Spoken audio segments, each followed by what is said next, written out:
Congress party को कितना tough competitor मान रहे हैं आप लोगों के लिए? टफ कॉम्पिटिटर कौन है, आम आदमी पार्टी या फिर कांग्रेस? किससे ज्यादा घबराई हुई है बीजेपी? देखिए, बीजेपी कार्डर बेस्ड पार्टी है। बीजेपी कभी घबराती नहीं है। और कांग्रेस के बारे में सिर्फ मैं इतना कहूंगा कि कांग्रेस अपनी वजूद की तलाश में दिल्ली में लगी हुई है। लगातार फेल हुए हैं कांग्रेस के लोग दिल्ली में। कभी अरविंद केजरीवाल का सहारा लिया, उसके बाद भी कांग्रेस में किसी तरह का कोई उत्साह या बढ़ोतरी नहीं देखने को मिली। कांग्रेस कंफ्यूजन के दौर में अभी गुजर रही है।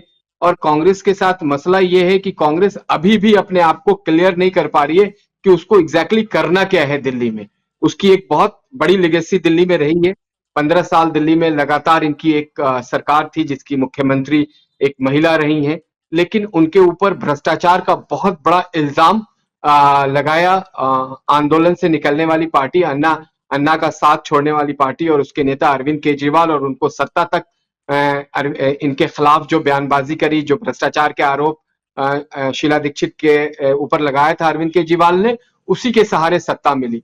लेकिन मुझे लगता है कि जब वो सत्ता में आए तो वो भी बहुत बड़े भ्रष्टाचारी साबित हुए, जो अभी दिख रहा है। लगातार वो बहुत सारे चीजों में इन्वॉल्व हैं, उनके ऊपर बड़े लंबे लंबे केसेस हैं, सशर्त जमानत पे हैं। लेकिन कांग्रेस पार्टी का पर्टिकुलर आपने मुझसे सवाल पूछा, तो कांग्रेस हमारे लिए बिल्कुल टफ नहीं है। कांग्रेस लड़ाई लड़े। आपका मेन कॉम्पिटिटर कौन है, आम आदमी पार्टी या देखिए, कांग्रेस? अभी तो अगर आप देखें प्रैक्टिकल तौर पे तो आम आदमी पार्टी है, क्योंकि सत्ता में है। और हम उनके खिलाफ लगातार सड़कों पे पिछले 11 साल से आंदोलन कर रहे हैं। 70 विधानसभा में हमने उनको घेरा है। एंटी इनकम्बेंसी अभी उनपे इतना हेवी एंटी इनकम्बेंसी हर विधानसभा में है, जिसकी वजह से लग बस रहा है यही कि जानना वो चाह रही थी, मेन और इस पे कॉम्पिटिशन है। मैं जवाब लूंगी स्नेहाशीष जी से। वो जवाब देंगे इस पर कि देखिए वो तो आपको लड़ाई में ही नहीं मान रहे। लेकिन पहले निवान शर्मा जी का भी एक कमेंट जरूर यहाँ पर आ जाए। निवान शर्मा जी, मैं कुछ बिंदु हाईलाइट कर रही हूँ आपके लिए, है ना। झुग्गी वालों का जिक्र कर रहे हैं अरविंद केजरीवाल, और कह रहे हैं कि उनको घर नहीं दिया और उनको घर दें या बता दें कि क्या उन्होंने किया है, तो मैं वरना चुनाव लड़ना छोड़ दूंगा या चुनाव नहीं लड़ूंगा। फिर वो कह रहे हैं कि रमेश बिधूड़ी इनके चीफ मिनिस्टरल कैंडिडेट हैं, इस पर क्लैरिटी दें, इस पर दिल्ली की जनता को सच बताएं। फिर वो कभी प्रवेश वर्मा का जिक्र कर रहे हैं। अभी रिसेंट में न्यूज अपडेट्स में देख रही हूँ कि जाट वोटर की भी याद आ गई अरविंद केजरीवाल को। ये हो क्या रहा है? ये एक साथ एक के बाद ऐसा लगता है कि अरविंद केजरीवाल रोज एक नए माइंडसेट के साथ आते हैं और एक स्टेटमेंट मीडिया के सामने, प्रेस के सामने या चुनावी रैलियों के मंच से देकर चले जाते हैं। क्या घबराहट है क्या कोई इस बार, या ऐसा लग रहा है कि जमीन खिसक सकती है, गद्दी हिल सकती है? क्योंकि इस तरह का अरविंद केजरीवाल का अंदाज हमने बोलने का इससे पहले नहीं देखा पिछले चुनावों में। मीनाक्षी जी, बहुत बहुत नमस्कार। और अरविंद केजरीवाल जी तो जाने जाते हैं कि वो इस तरह से चुनाव लड़ते हैं कि वो जो विपक्षी होते हैं वो सोचते रह जाते हैं कि अगला स्टेप वो क्या करेंगे। उनका तो इतिहास है ऐसा। आप पिछले बहुत सारे चुनाव उठा के देख लीजिए, अरविंद केजरीवाल 2 कदम आगे चलते हैं विपक्षियों से। ये जब तक काउंटर ढूंढते तब तक अगला मुद्दा अरविंद केजरीवाल जी रख देते हैं, तो ये पीछे पीछे भागते रहते हैं।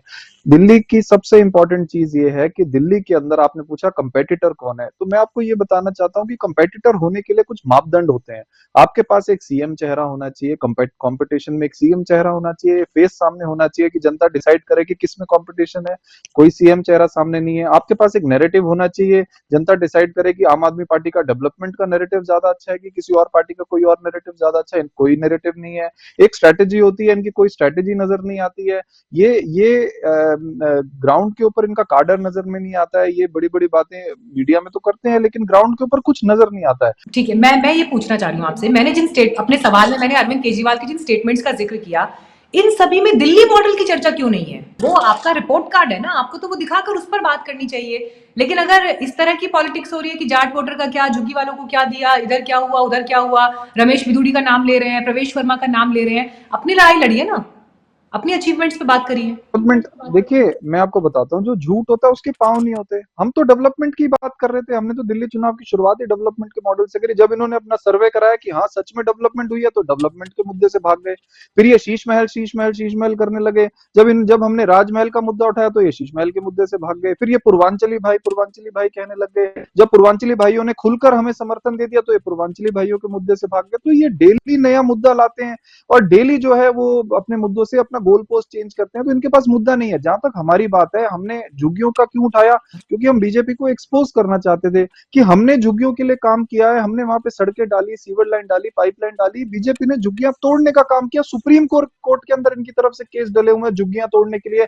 इन्होंने लैंड का जो है वो टाइटल चेंज करने की एप्लीकेशन नोटिफिकेशन निकाल रखी है, और ये सरेआम झूठ बोल रहे हैं। शकूर बस्ती एक बस्ती है जहां का इन्होंने लैंड टाइटल चेंज कर दिया, जिसको ट्रांसपोर्टेशन, जहां पे शकूर बस्ती बनी है उसको रेजिडेंशियल अप्रूव कर दिया। क्या मकसद है उसका? मकसद यह है कि वहां पे हाई राइज बनेगी, बस्तियां तोड़ दी जाएंगी। ठीक है कोर्ट के अंदर इन्होंने जिलानी केस डाल साहब, रखे हैं। जिलानी साहब, झुग्गी वालों के प्रति कोई जिम्मेदारी या उनको लेकर कोई कंसर्न नहीं है आप लोगों के अंदर, ये आरोप वो लगा रहे हैं। सुनवाई चल रही थी माननीय दिल्ली उच्च न्यायालय में, उनकी उन्होंने जो इनके इनके लिए एक अंग्रेजी में एक वर्ड बोला है, why are you dragging your feet, करारा तमाचा मारा है। ये सीएजी को लेके पिछले 24-48 घंटे से लगातार एक माहौल बनाने की कोशिश कर रहे थे, और ये इनकी इनकी एक तरीके से जो नैरेटिव बनाने का तरीका है ना, इसमें खुद ही फंस जाते हैं। इनको लगता है कि क्या दिल्ली के लोग समझते नहीं है आपके खेल को? दिल्ली के लोग समझ रहे हैं आपके खेल को। आप पूरी आम आदमी पार्टी की अभी ऊपर से नीचे तक नेताओं की बॉडी लैंग्वेज देख लीजिए, वो हताश और निराश दिखाई दे रहे हैं। उनके पास, आपने सही सवाल पूछा, डेवलपमेंट के नाम पे 11 साल में एक काम नहीं। इनसे कहा गया था गड्ढा मुक्त सड़क चाहिए दिल्ली को। सड़क में गड्ढे दिखाई देते हैं दिल्ली के, आप किसी भी इलाके में चले जाएं। हर जल को नल पहुंचाने का इन्होंने अपने बच्चों का कसम खाया था कि मैं पहुंचाऊंगा, नहीं किया। इसलिए ये हताश और निराश है। इनको जैसे जैसे इलेक्शन के दिन और नजदीक, 5 तारीख आ रही है और 5 का दिन होगा, आपदा यहां से खत्म होगी दिल्ली की, तो ये इसलिए इस तरह की बातें कर रहे हैं।